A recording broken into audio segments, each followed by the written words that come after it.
গাজীপুর জেলাকে আমাদের কাছে ছোট মনে হলো, এটা এতটাও ছোট না, এই গাছের মতন। এটা বিশাল বড়। এখানে রয়েছে ঘোরার মতন অনেক সুন্দর সুন্দর জায়গা। আর আজকে আমরা তেমনই একটা সুন্দর জায়গা ঘুরতে যাব। আমরা যেই জায়গাটা যাচ্ছি সেই জায়গাটার নাম কি জানেন? সেই জায়গাটার নাম হলো ফুলদি, আবার বলতে পারেন ফুলদি ব্রিজ।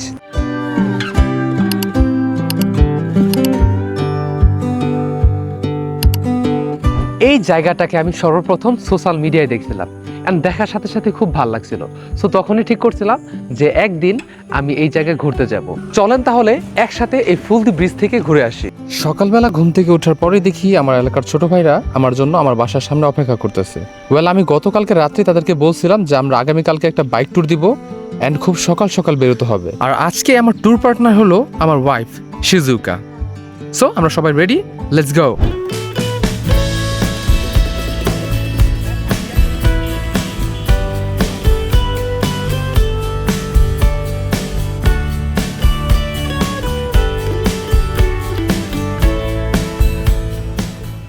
আমরা গাজীপুর সদর থেকে কালীগঞ্জ যাচ্ছি, আর আমাদের যে মূল ডেস্টিনেশনটা সেটা কালীগঞ্জে অবস্থিত।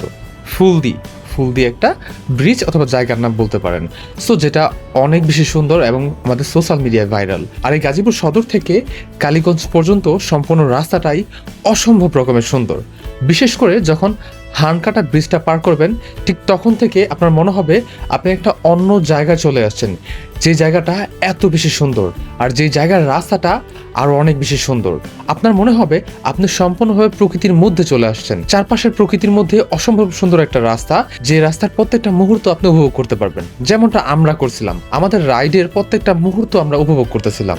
আপনার আরো বেশি ভালো লাগবে যখন আপনি মার্তা ব্রিজের এখানে আসবেন, কারণ এটা একটা ভাইরাল জায়গা। আমরা জানি এই মার্তাটা একবার ভাইরাল হয়েছিল একটা গানের মাধ্যমে, মিথ্যা শেখালি। হয়তো প্রায় সবাই এই গানটা শুনেছেন। এই গানটা ভাইরাল হওয়ার পর বা এই গানটা পাবলিশ হওয়ার পর এই মার্তাটা ভাইরাল হয়ে গিয়েছিল। এই মার্তায় আসার পর আপনার মধ্যে আরেকটু ভালো লাগা কাজ করবে যখন আপনি দেখবেন মার্তা ব্রিজের পাশে থাকা কৃষ্ণচূড়া ফুল গাছগুলো এবং তার মধ্যে ফুটে থাকা লাল ফুলগুলো। কোনটা থেকে কোনে ভিডিও করুম, ভিডিওটা যদি ভালো করে একটা সুন্দরভাবে ভিডিও করেন যেটা সেই হইতো, জায়গাটা আসলে সেই মন্ত্রমুগ্ধ এই রাস্তাগুলো এবং গ্রামীণ পরিবেশ দেখতে দেখতে আমরা চলে আসলাম আমাদের ডেস্টিনেশনের মধ্যে, ফুলদি। এটা একটা এলাকা, নট এ ব্রিজ। এখানে থাকা ব্রিজটার নামই মূলত ফুলদি ব্রিজ। এবং আপনি যদি গাজীপুরের মধ্যে হয়ে থাকেন, আমি আপনাকে অবশ্যই এই ব্রিজটা একবার এসে ঘুরে যেতে বলবো, কারণ এই কালীগঞ্জ উপজেলাটা না সত্যি অনেক বেশি সুন্দর। সম্পূর্ণ একটা গ্রামীণ এলাকা এবং রাস্তাগুলো সুন্দর থাকার কারণে এই এলাকাটা আর অনেক বেশি সুন্দর হয়ে গেছে। ওকে, এখন আমরা চলে আসছি ফুলদি, যেটা গাজীপুরের একটা অন্যতম ভাইরাল রাস্তা। এটা কালীগঞ্জ উপজেলা অবস্থিত। সো আপনি যদি একজন ভ্রমণ পিয়াসী হয়ে থাকেন, তাহলে আমি অবশ্যই আপনাকে সাজেস্ট করব এই রাস্তাটা আসার জন্য, কারণ এই রাস্তাটার ভিউ অসাধারণ।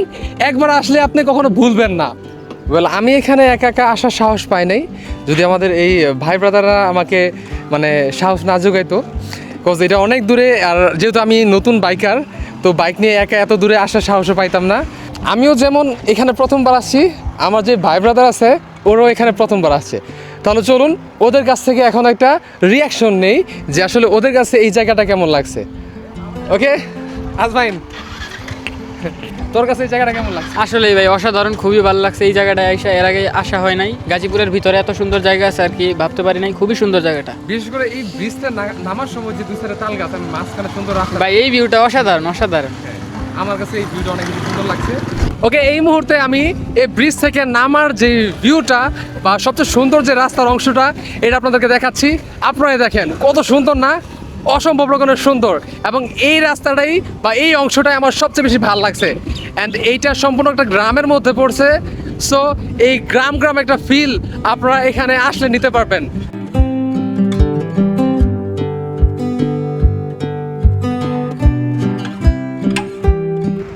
আমার পিছনে ওই যে দূরে আরও একটা ব্রিজ দেখা যাচ্ছে, এবং ওই রাস্তাটাও কেন জানি আমার কাছে অনেক সুন্দর লাগতেছে। তো আমরা এখন ওই ব্রিজে যাব এবং দেখব ওই ব্রিজটা কত সুন্দর দেখা যায়।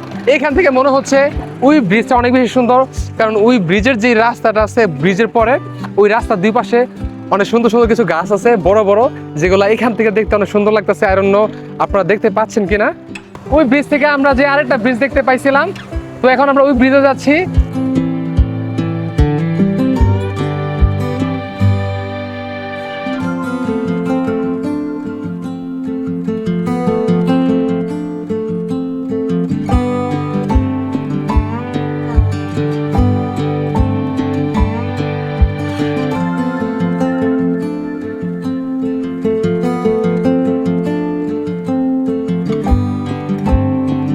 ওই ব্রিজটা তো সুন্দর ছিল অনায়াসে, এটা বলতেই হবে, বিকজ ওই ব্রিজের যে রাস্তাটা এটা অসম্ভব রকমের সুন্দর। বাট এই ব্রিজের যেই পানির দৃশ্যটা আছে সেটা আমার কাছে সবচেয়ে বেশি ভালো লাগছে। বিকজ আপনার পিছন থেকে দেখেন সুন্দর স্বচ্ছল নীল রঙের না কালো রঙের এটা বুঝতে পারতেছি না, বাট সুন্দর একটা পানির ভিউ এখান থেকে আমরা পাইতাছি। বাট যেই ভিউটা ওই ব্রিজ থেকে আমরা পাই নাই। আপনারা যদি ওই ফুলদি ব্রিজে আসেন দেন আমি আপনাদেরকে সাজেস্ট করব যে আপনারা ওই ব্রিজ ঘোরার পর বা ওই ব্রিজে সময় কাটানোর পর ওই ব্রিজের ঠিক পাশেই পশ্চিম দিকে আপনারা যে ব্রিজটা আছে সেই ব্রিজটা আসবেন। অ্যান্ড এই ব্রিজটাও কম সুন্দর না, দেখেন। আচ্ছা, এখন ওদেরকে জিজ্ঞেস করি যে ওদের কাছে কম্পারেটিভলি কোন মানে ব্রিজের সৌন্দর্যটা বেশি ভাল লাগছে। ওকে রাজ, আচ্ছা আমার সত্যি করে কত, তোর কাছে কি ওই ব্রিজের সৌন্দর্যটা বেশি ভালো লাগছে নাকি এই ব্রিজতে খালি ভিউটা সুন্দর লাগতেছে? ওই ব্রিজ থেকে এই ব্রিজের পানি আর কি গভীরতা আর কি। তোরা আরে ভাই কই দাঁড়াম না ভাই, আরে কই দাঁড়াম না ভাই, আবার এই ওরা কি সাদা করে গভীরতাতে দিছি। গেছি? আরে আবার ধরো, আবার দিতেছি খারাপ। আরে ভাই নার্ভাস তো লাগে, বুঝো না, প্রথম তো ভাই। আমি ওরা হেলছি গেলাম সরম না একটা। ওই আমার কইলাটার গভীরতা বলে বেশি। অনেস্টলি একটা কথা বলবো, আমার মন চাইতেছে মানে আজকে সারাটা দিন এখানে পার করে দিই, কারণ সবকিছু মিলায়া এখনকার বা এই মুভমেন্টের ওয়েদারটা অসম্ভব রকমের সুন্দর হয়ে গেছে। আকাশটা মেঘাচ্ছন্ন হয়ে গেছে, কোনো রোদ নাই, কোনো মানে প্যারা নাই, এবং বাতাসও সুন্দরভাবে বইতেছে। সো সব কিছু মিলায়া অসম্ভব রকমের একটা সুন্দর ওয়েদার এখন আমরা উপভোগ করতেছি। আলহামদুলিল্লাহ, অনেক সুন্দর একটা সময় আমরা এই ফুলদিতে কাটাইছি। এই গ্রামটা সত্যি অনেক সুন্দর, আবারও আসবো ইনশাল্লাহ, এবং যখন আসবো অবশ্যই বিকালে আসবো, কারণ আমার মনে হচ্ছে বিকালে আমি এই প্রকৃতিটাকে, এই সৌন্দর্যটাকে আরও সুন্দরভাবে উপভোগ করতে পারবো।